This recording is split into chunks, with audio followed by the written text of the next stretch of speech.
Hi, I'm Ginny Giles, President and Founder of Community Equipped. Hi, I'm Heather Moreland, a consultant with Community Equipped. A clear budget that is submitted with your grant proposal is one of the most important elements of the proposal, but many organizations that are new to grant writing are terrified of creating budgets. It may be because, just like me, you're an entrepreneur who had a good idea for a way to serve your community, but finance is not your area of expertise. So don't panic. With a little bit of help, you can do this. In this video, we're going to begin exploring how to create your grant budget, including being realistic about your needs, budget format, and we'll take a look at an example. So let's talk about why it's important to be realistic and honest about your needs. A budget is a critical part of your proposal. Sometimes a reviewer will skip immediately to the budget to make their first assessment of your proposal. For reviewers who are driven by numbers, this is their best way of understanding the heart of your proposal and what you hope to achieve. Basically, you can make an impact and sell your entire proposal through numbers if your budget is written correctly and clearly.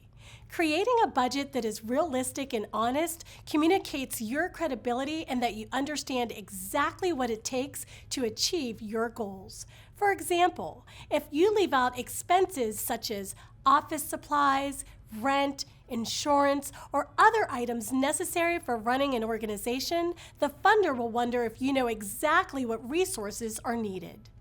These are not the type of questions you want a funder worrying about. While you definitely want to be honest and realistic about your needs, you also need to understand what funders are typically comfortable funding. For example, if your annual budget is currently $25,000, submitting a request for $250,000 is unlikely to be funded.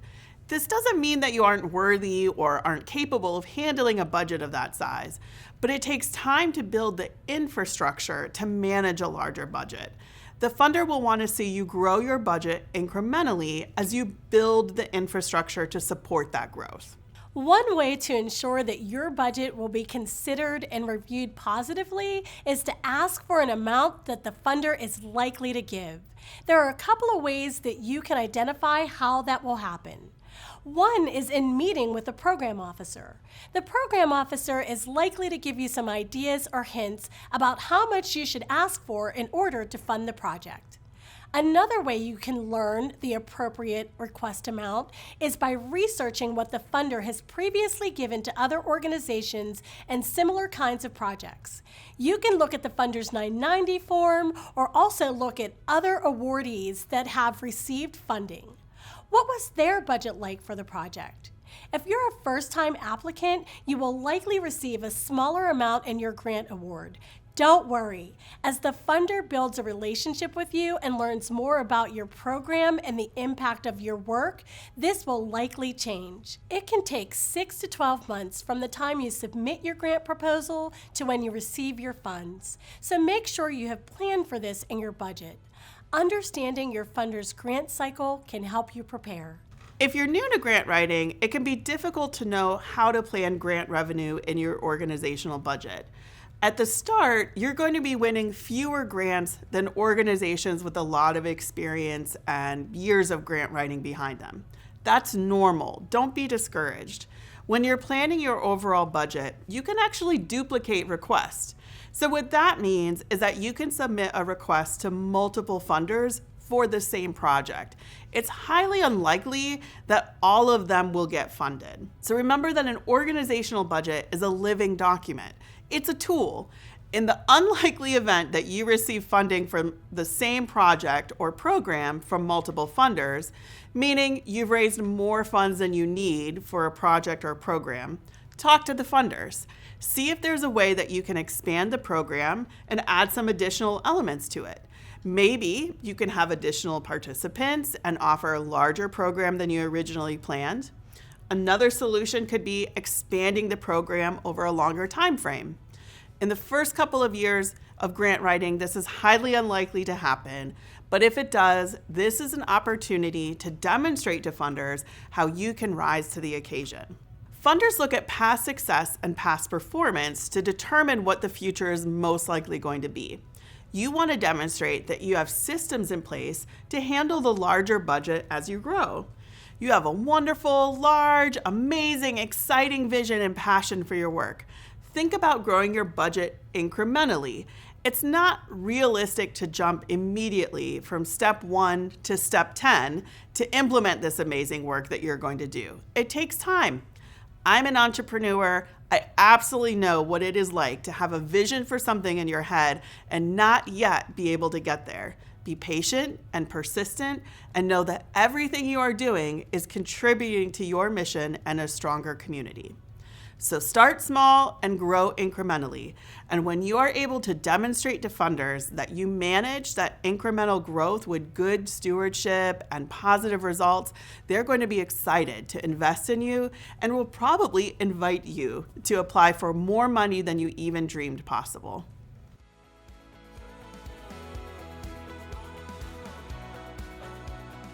Now we're going to look at a sample budget. The budget we're going to be looking at is from the Common Grant application. This format is used by many funders, but not all of them. Some funders require you to use a specific budget template.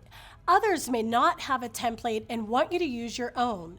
It's extremely important to follow their directions. Use the template they provide and fully complete it. If you're not required to use a specific template in general, simple is good. Use something straightforward that can tell the story of what you're going to spend their money on. Remember, a budget is a living document. It is not written in stone. I've seen some organizations try to make their budget look as small as possible, but the people reviewing the proposal will have questions if you leave out expenses. You want your budget to be as accurate and realistic as possible. Let's dig into this example. Now we have our example. If we look at the expenses we have, our salaries and wages costs, and you can see the amount requested in this proposal is $50,000. The total projected expense is $170,000. Sometimes organizations that are new to having paid staff forget to include payroll taxes and benefits. Notice the line for professional development. One of the ways that you demonstrate that you are prepared to use funds well is to include these types of details. A question that often comes up is if you are submitting a program budget that has a staff member that's completely dedicated to that program, what do you do about funding the executive director or the development staff or the finance staff? So this is where in this sample budget, they have down at the bottom an area where you can put in the staff positions. You can put in the dollar amount, and you'll see that they have a space to include the executive director.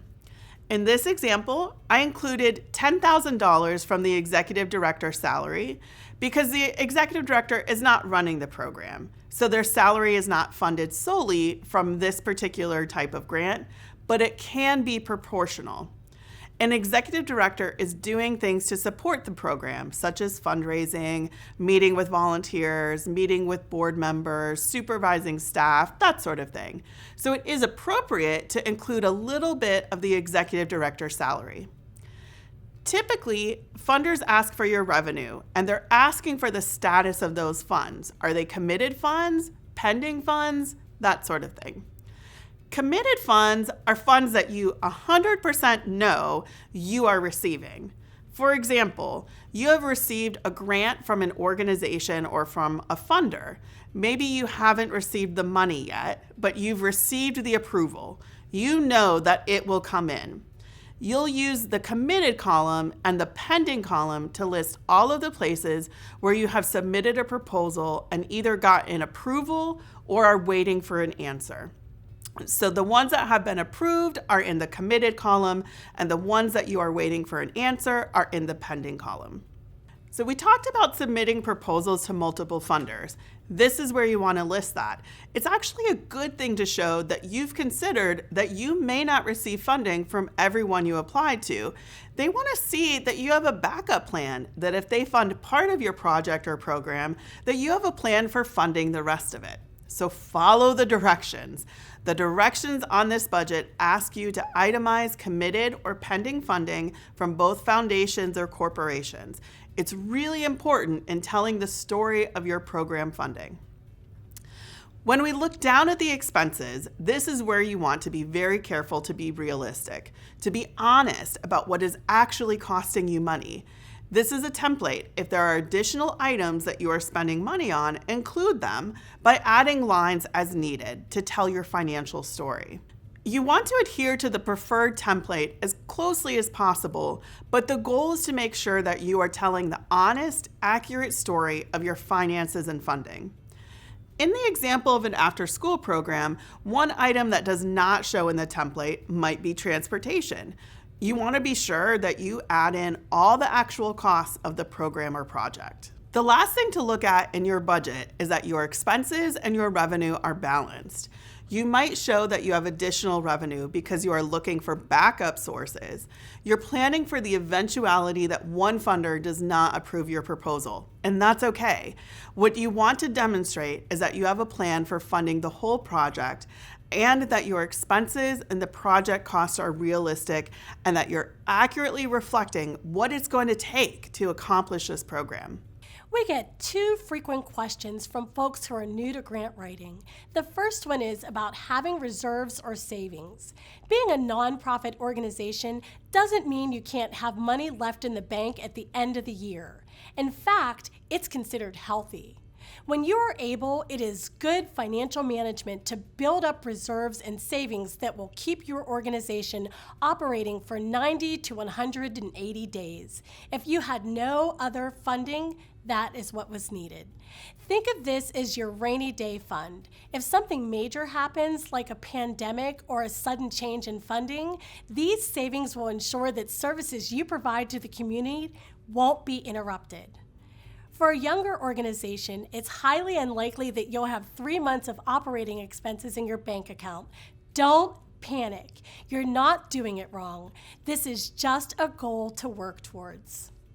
The other question that we get is what happens if your budget changes? If the circumstances change, what do you do? Sometimes major events outside of your control impact your project. For example, a global pandemic. Hopefully that will never happen again.